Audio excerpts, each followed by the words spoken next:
Are you confused about content creation for your YouTube channel? If you say yes, then don't worry, because I got you. When it comes to the content creation process, there's a lot of things involved. And if you don't have an understanding of this process, you're going to create content that nobody wants to watch.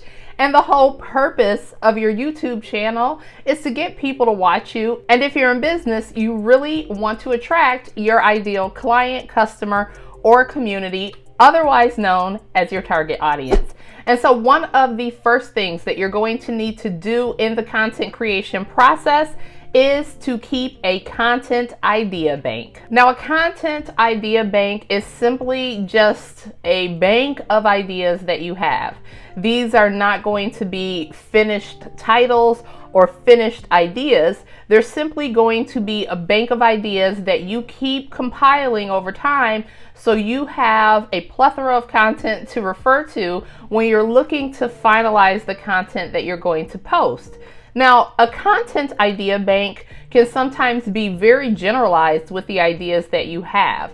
And so, for example, one of my clients in my mastermind that I'm currently running, she came up with like 18 ideas for her YouTube channel, 18 ideas of content that she's going to produce. And when I started breaking down the content creation process for her, there was one topic that she had that we easily pulled 8 to 10 pieces of content from that one idea, right?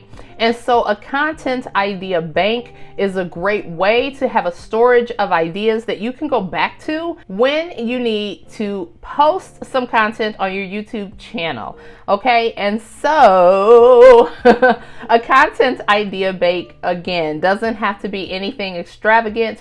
You can keep this on an Excel spreadsheet. You can keep it on a Google spreadsheet. You could simply keep a Word document if that's all you wanted.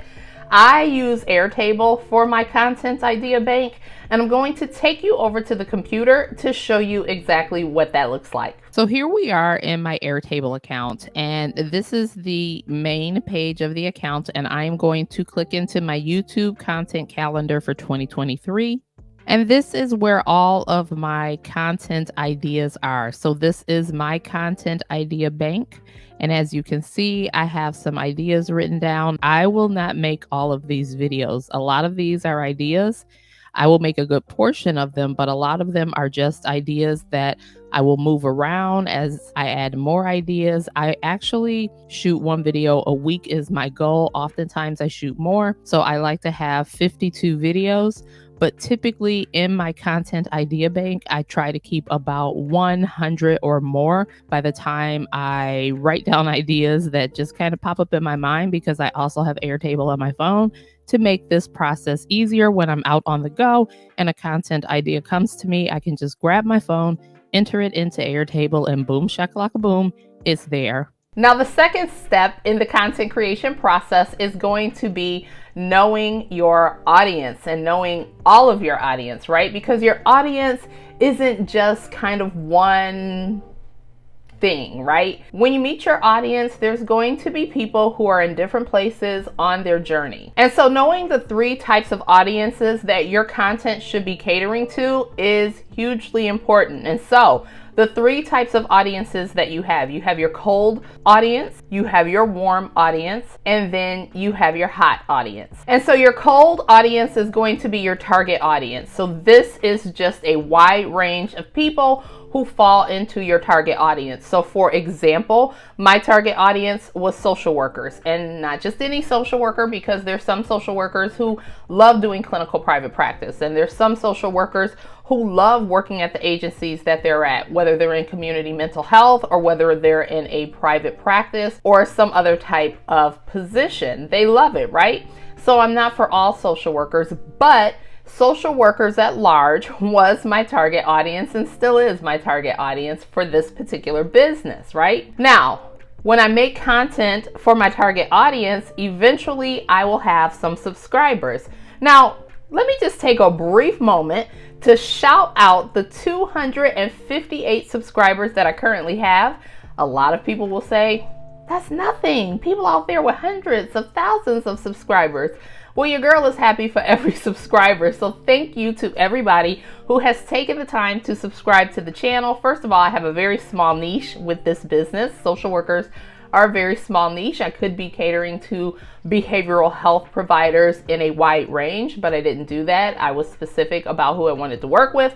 I'm a social worker. I wanted to work with other social workers. And of course, I'll work with other people, right? Will I work with an LMHC? Yeah. Will I work with a psychologist or a psychiatrist or a psychiatric nurse practitioner? Absolutely. But my large target audience is social workers. And so that's just the generalized target audience, right? Well, when someone subscribes to the channel, they then become my warm audience, right? So they're interested, especially people who continuously return to see the content I'm posting, right? And so that warm audience is going to be what we call, and you've probably heard this term before, but they're called your tribe, right? So they have a vested interest in you. They have a vested interest in the content that you're putting out. This content is probably helpful to them and they want to continue to consume your content, right? And so this is going to be your tribe. And so they come in as your cold audience and then they move to your warm audience, who is your tribe, right? Cold audience target, cold audience. Yes, I can't remember what I'm thinking, but your cold audience is going to be your target audience. Your warm audience is going to be your tribe. And then you have your hot audience. These are people who have moved from your warm audience and they want your solution. So whatever digital product it is that you're selling, they want the solution because they know that it is going to simplify whatever process or whatever transformation they're seeking, right? And so your hot audience is going to be people who are ready to convert. And so we call them converting because you take them from someone who is simply in your audience to a paying customer or client, and your hot audience is ready to convert. And so it's important that you understand these three audiences, where they are and how that content should cater to them, which we're going to cover in the next bullet point. So the third thing that you want to know about content creation are the three forms of content that you should be creating. And so the first type of content that you're going to create is what we call evergreen content. So this is going to be your content that actually attracts your client, right? So this is what we call the client attraction content. This is going to be content that caters to your cold audience. It will actually cater to your entire audience, but the goal of the content is to attract your client. So this is typically going to be how-to content. So how to do something. Doesn't matter what it is, as long as it is how to do this, right? So how to start a YouTube channel. That is evergreen content. That is content that can live on my channel for the next however many years, right? Or at least until that particular way of starting a YouTube channel is obsolete, right? Because it does change. It does change, right? But that content is at the core of people searching for something and finding you in search. And so this content, again, is to attract the client. The second form of content that you have is what we call deep dive content. And so this content is for your warm audience. This is what we call relationship building content. And so this actually builds what we call the know, like, and trust factor. And so this is content that kind of takes people behind the scenes. It makes you more personable. It shows that you are relatable. It gives a glimpse into your life. And so, for example, this would be my vlogs that I've done. You can check out this video right here to see my most recent vlog that I did. But this is going to be what we call deep dive content. Now, deep dive content doesn't just have to be a vlog. It can also be other types of content that you dig into, right? And so maybe you're digging in. Maybe, for example, we use that evergreen content as how to start a YouTube channel. Well, maybe you're going to dig into something deeper about YouTube, right? So this could also be deep dive content. But really the goal of deep dive content is to build that know, like, and trust factor. And a great way to do that is to make yourself more relatable. I could simply be just a talking head in this video and not give you anything to show you the behind the scenes glimpse of my life or my process in business or whatever it might be, right? So you also want to create deep dive content.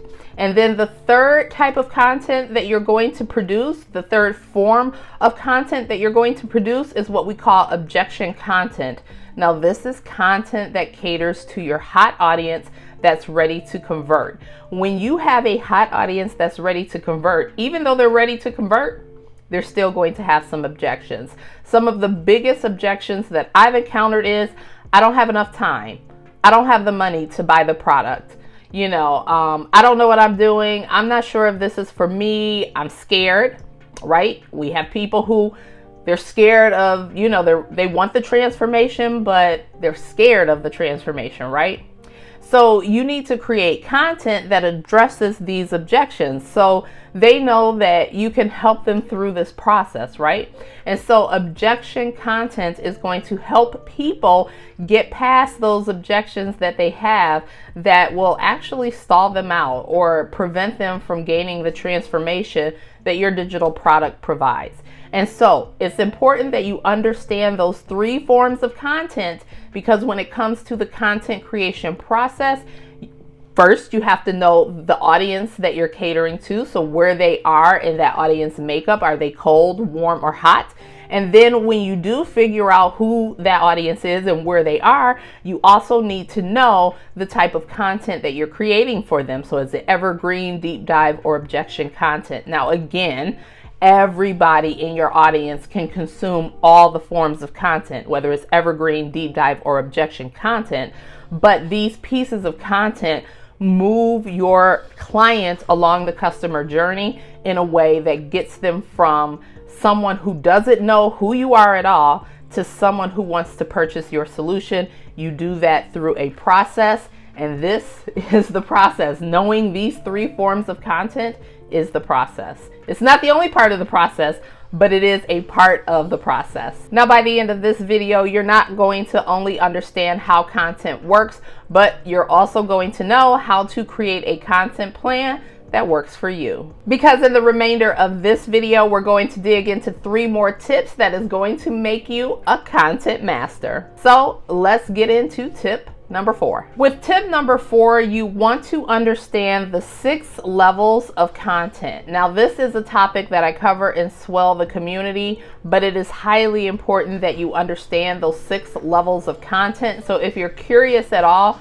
about what that is, go ahead and check out the SWELL community. I'll go ahead and link to it in the description box below. But the 6 levels of content shows you how to distribute your content. So a lot of times what I get from people is, well, if I have a digital product and I'm doing content creation, what do I give them in the content creation process? Well, you give them what's in your digital product, right? You don't give them everything. There's not really cohesiveness to it. It's not a process, right? You're not giving content in a linear fashion, but you give them everything. You give them everything, but it's at different levels, right? And so if you want to learn about what those 6 levels of the content are, go ahead and check out the SWELL community and join us over there. With tip number 5, you want to understand the genres of content creation. And there's 2 major genres of content creation, which include educational content and entertaining content. Now, of course, there's other types of content out there. What they are, I really don't know.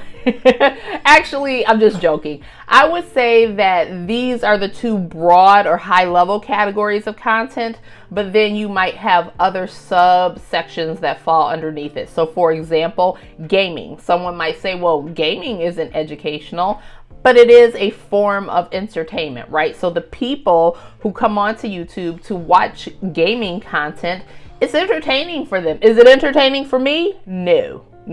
Well, I take that back. Your girl is definitely a GTA player. Haven't in a while simply because I don't have the time. And I think number 2 was my favorite, which is, it's been a long time ago that I played that, but it can be entertaining, but typically it's not entertaining to me on a regular day. It's not something that I'm coming onto YouTube to search for so I can watch content on that. but it is a form of entertainment for someone. Now, this video could be considered educational, right? And so it's important that you know these two genres. It's a great idea to create content in both. So yes, you want to educate people about whatever it is, right? And then you also want to entertain. So if you watched my most recent vlog about the snow that came to Buffalo, some people were entertained by that. So you can make both. You can make educational content and you can make entertaining content. So for example, I have a new YouTube channel that's launching in January called Social Work, True Crime, and Wine. Now, this may not seem like entertainment because it's a serious content subject, but it is a form of entertainment for people who like to consume true crime, right? This is true crime with a social work focus. So I'm looking at marginalized people who don't get a lot of news coverage. I'm looking at situations that are really falling under that scope of social work. So for example, parents who murder their children, children who murder their parents, domestic violence, race or hate crimes, right? So this is a true crime channel focused on, I guess with a social work lens is what I should say. But that's a form of entertainment for some people. So educational and entertaining content. You need to know those two genres and you need to make content that fits into both of them to have a well-rounded, holistic channel, right? You want to do that. You don't want to just be the how-to tutorial person. It will pigeonhole you, right? And it doesn't make for a well-balanced YouTube channel. I mean, in my personal opinion, this is my personal opinion. There might be people out there who only do tutorials and they're thriving, but in my personal opinion, when I'm consuming content on YouTube, it's great to have educational and entertaining content based on whatever it is that you're doing. With tip number 6, you want to master the Social Work Entrepreneur Academy's TMI Content Method. So what does TMI stand for? Well, I'll tell you, it does not stand for too much information. I don't think there's such a thing. On YouTube, you want to give as much information as possible. You want to be of value to people. You want to serve people, okay? So that is the whole point of you having a YouTube channel: client attraction, providing education and entertainment, building the know, like, and trust factor, right? And then getting your clients on that customer journey so then you can get them ready to purchase your solutions so you can help them with their transformation, right?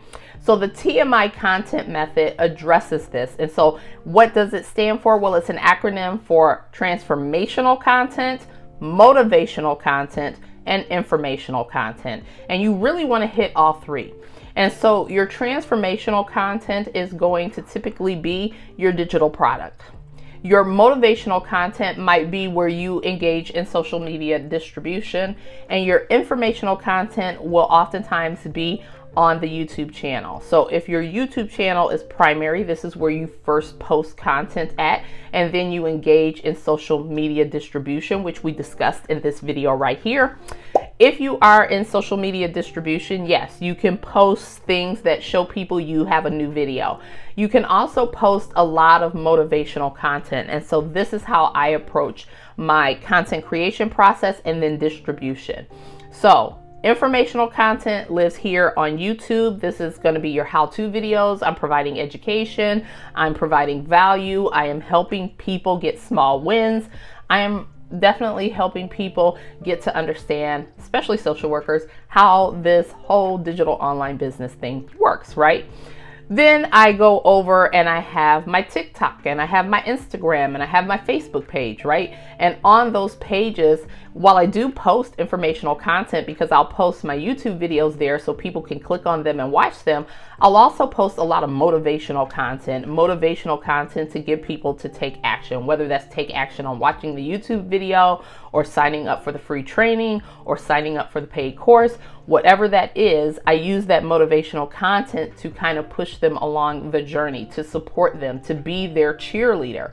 And then my transformational content is what lives inside of my digital product. And this is going to be the thing that takes them from 0 to hero, as we like to call it, right? And so if you want to understand the hero's journey, I highly recommend reading a book called Story Brand by David Miller. You want to check it out. I am going to do a video soon where I'm covering recommendations on books, and that book is definitely in there. But you want to take them from zero to hero, and that is what typically happens with your transformational content. Now, if you are new to my channel and you're curious about a digital online business or how to start a digital online business, I've got you covered, because I have a free masterclass that walks you through the process of starting a digital online business. And that masterclass is entitled How to Shift from Social Work Employee to Digital Entrepreneur Like a Pro. So if you are interested, I'll go ahead and link to that in the description box below. And then finally, in tip number 7, you want to prioritize tribe requested content. And so remember when we talked about your warm audience being your tribe? As that starts to grow, you're going to get people who reach out and they're like, can you do a video on this topic? Or can you answer this question on this topic? Well, you want to prioritize that content. Why? Because this is your warm audience, and I'm pretty sure if they're asking these questions, they're curious, first of all, and these might be answers that they need to then become your hot audience.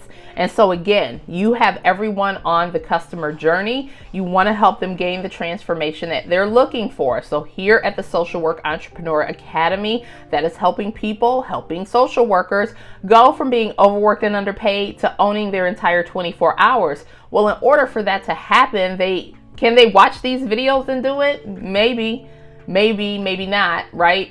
But when they want that, when they're ready for that transformation, when they're like, you know what, I'm ready to start my digital online business. I've been looking at this, I've been waiting, I've been scared. I've provided objection content that helps them get past that fear, and now they're ready to go. You want to get them there. And the way to get them there is to prioritize tribe requested content. This is going to be important content, because when it's requested by your tribe, they're going to tune in. They're going to become ambassadors of your channel, ambassadors of you. They will recommend you to other people who need your solution. On top of it, you just want to serve the people who are showing up for you. So always